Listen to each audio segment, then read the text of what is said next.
Alléluia, gloire à l'Éternel des armées. Nous bénissons le Seigneur pour le souffle de vie qu'il ne cesse de nous accorder en ce jour de dimanche 28 juin 2026. Le Seigneur a mis en mon cœur le désir de partager avec toi qui me suis, mon frère, ma sœur, ce passage de Éphésiens chapitre 1, le verset 5 que je lis au nom de Jésus-Christ. Nous ayant prédestinés dans son amour à être ses enfants d'adoption par Jésus-Christ, selon le bon plaisir de sa volonté. Alléluia. Alors, lorsque nous sommes venus à Dieu, à Christ, coupables et perdus, le Seigneur ne nous a rien demandé d'autre que de confesser notre péché, de croire en son pardon et aussi au salut qu'il nous a gratuitement offert. Nous, la vocation céleste, par contre, exige un prix. Si le salut n'exige pas de prix, mais juste un pas, mais la vocation céleste, si. Le don de tout notre être, mais elle aura aussi sa récompense. Ça veut dire ce don, c'est un don que nous devons faire ouvertement comme ça, mais ça aura une récompense. La vocation céleste n'appartient qu'aux enfants de Dieu. Mais sans exception alors, tous sont appelés. Bien que tous ne répondent pas, et ça il faut le dire, ce n'est pas parce que tu es enfant de Dieu que tu réponds à la vocation céleste. Il y en a beaucoup qui ne répondent pas à cette vocation. Alors, Dieu nous appelle à une association dans laquelle il se donne entièrement à nous. C'est une mise ensemble d'intérêts communs.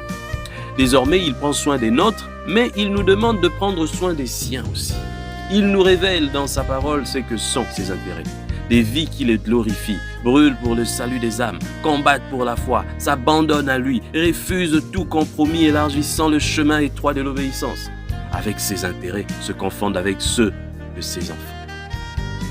Mais nous devons savoir que dans la grande famille des enfants de Dieu, ce n'est pas tout le monde qui répond à la vocation céleste. La preuve en est que vous verrez qu'il y en a certains qui se soucient plus des âmes perdues que d'autres. Alors, certains vont vous dire, non, ils ont reçu peut-être ce don, eux, ce sont des évangélistes, et puis tout ça. Non, mais c'est faux. Nous tous, nous avons reçu cette vocation, cet appel. C'est pour nous tous. Mais malheureusement, il y a peu qui y répondent. Que tu sois pasteur, prophète, que tu sois apôtre, ou je ne sais pas quoi, je prends les 5 ministères. Normalement, nous sommes d'abord, nous tous, appelés à évangéliser, appelés à dépeupler l'enfer, appelés à faire des disciples, nous tous sans exception. Dès que tu deviens enfant des dieux, tu es appelé à ça. Donc tu ne peux pas dire autre chose, tu es appelé d'abord à ça. Dans ton milieu, dans ta famille, partout, tu es appelé d'abord à ça. D'une manière ou d'une autre, aujourd'hui, on n'est pas obligé seulement peut-être de sortir dans la rue, commencer à parler à tout le monde, à des inconnus. On rencontre des inconnus partout. Et Internet aujourd'hui, c'est vraiment le monde en miniature.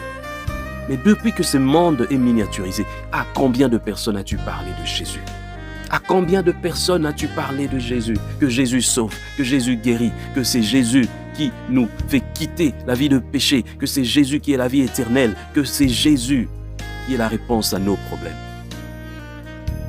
Si tu ne l'as jamais fait, c'est le moment maintenant de commencer. La vocation céleste, elle est pour tous les enfants des dieux, sans exception. Et après, chacun a son ministère. Mais la vocation céleste, elle est pour tout le monde. Que Dieu bénisse sa parole, qu'il bénisse tous ceux qui m'ont suivi, que cette parole atteigne les extrémités de la terre dans le nom puissant du Seigneur Jésus-Christ. Amen. Bonne journée, bonne soirée à tous.